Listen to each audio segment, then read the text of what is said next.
What is up, everybody? Sam Pardee here. Going to be doing a little spotlight captain video with Charlie Potts, our newest Battle Pass captain who's becoming free this month. Charlie Potts is one of my favorites.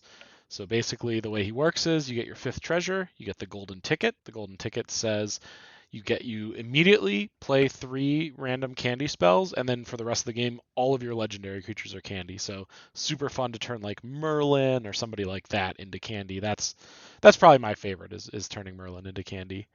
So let's get to it. So the name of the game here is treasures, right? You need to find 5 treasures to get that golden ticket.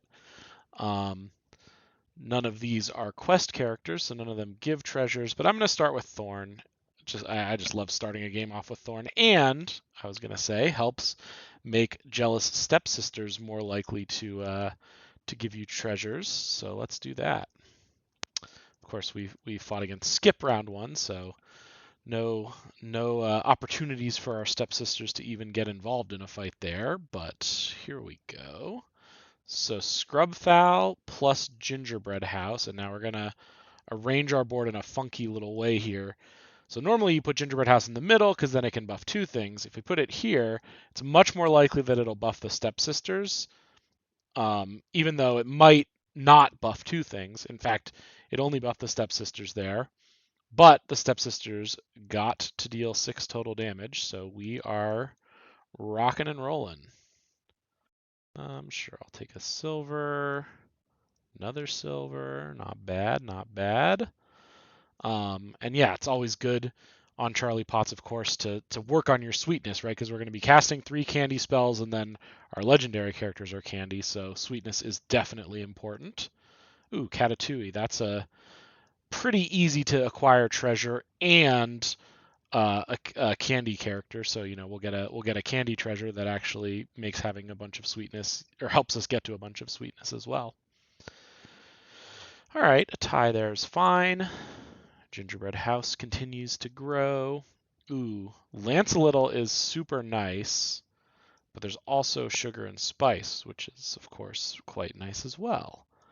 So Lance would be at 6 if we put it in this slot, and then if this Gingerbread House gets KO'd, then it would go up to 9, so not quite 10. I think I'm actually just going to go Sugar and Spice here, advance the Katatui quest.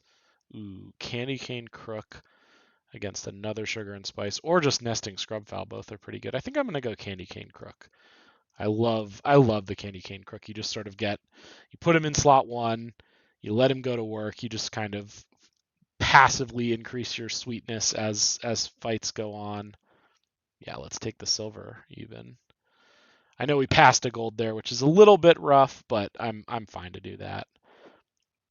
All right, and then blackjack is a strong way to get more sweetness, and then we'll concentrate, which will make our gingerbread house quite good. So yeah, blackjack's going to get us a candy here, or a treasure here, get us that much closer to that coveted golden ticket. Ooh, Jaws, that sounds awesome.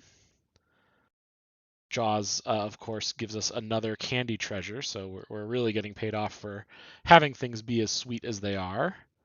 And now we'll finish Katatui's quest. And so now if Blackjack and Jaws both finish off their, or I guess Blackjack doesn't have a quest, but if Blackjack triggers and Jaws finishes off its quest, that's 5 treasures right there. So that could work out really well. And then I'm not super excited about anything on the board here. I wish this was a candy spell. That would take that for sure. I guess I'll just pump up Blackjack a little bit, see if if that makes the difference between it getting a treasure and not. That would be pretty huge.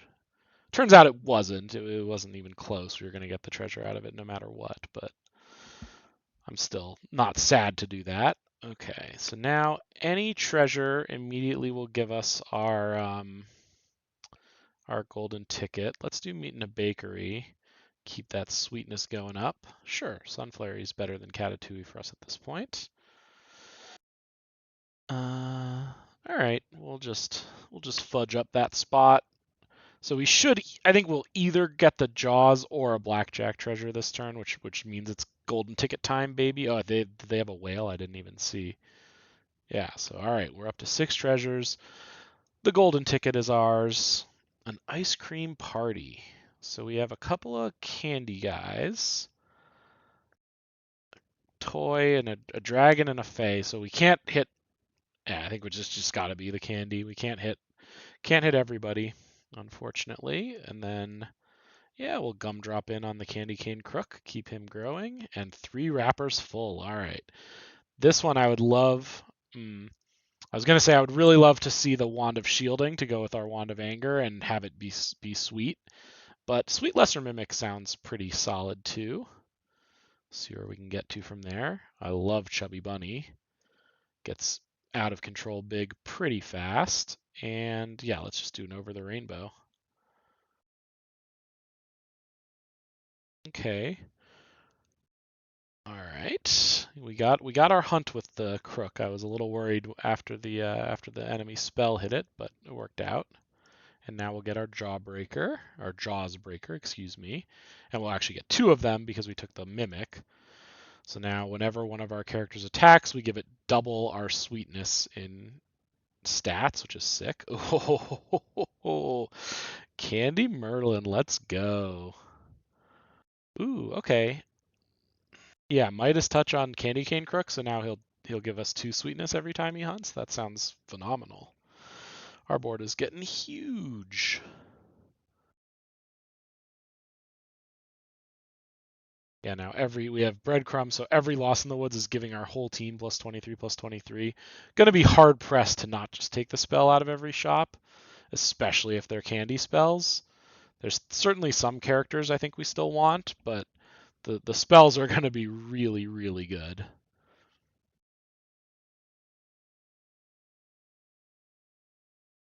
Yeah, we're up to probably 25 sweetness at this point, something like that. Lost in the Woods, give the whole crew plus 26 plus 26. Yeah, I guess we'll just do all for one, even though, like I said, not hard pressed to not take a spell, even if there could be some characters that would be exciting. Like Goldening Merlin would be awesome, but I don't think we should take Silvery Moon to justify. Well, maybe we should, because I don't really want this Katatui. I don't think an uncommon treasure is doing us that much good. So yeah, I'll just jam Silvery Moon on Merlin.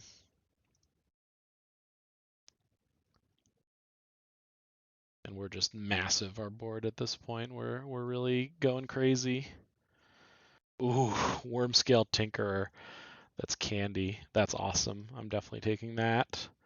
It's kind of a shame, like we're kind of starting over on one of these characters because we're gonna make it so much smaller, but it's just too crazy cool to pass up.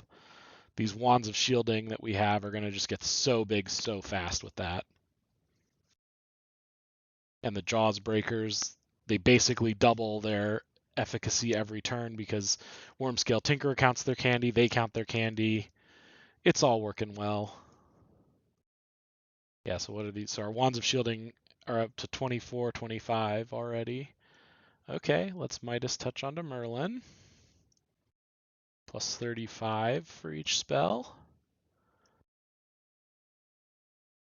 And I predict this will be the last round of the game for us because we've been fairly handily defeating this person. Got almost 1,000 stats on the front line here. All right, that was a nice and smooth Charlie Potts game. Thanks for watching, everyone. That was a lot of fun. I love just sweetening up, getting those sweet legendaries. See you all later.